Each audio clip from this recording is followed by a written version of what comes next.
Pero yung parang, tara, sama-sama tayo, kain tayo sabay-sabay.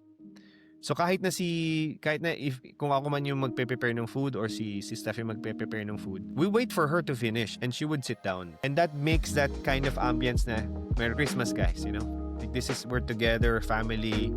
You remember it na, oh, who were you with last Christmas? Diba? And masasabi mo na, ito yung mga kasama mo.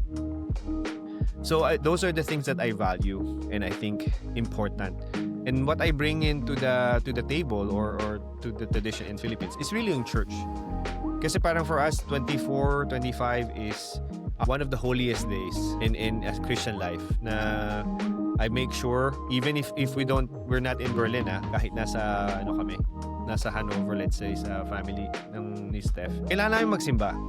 Kailangan pumunta sa isang service to remember that Jesus was born. You know, it's not just about us. And I ensure na kahit nga minsan German na hindi ko naiintindihan yung message. Pero inisip ko parang beyond me, kahit yung mga bata, si Liliana, pagka nandun sila sa church, naalala nila, oh, okay, you know, they reminded of the story why we're doing it. So that's what I always say to them. And I insist on that. And sometimes, minsan, yung iba hindi nila gusto pumunta pa rin ako, kahit yung mga bata lang. To really train them, no?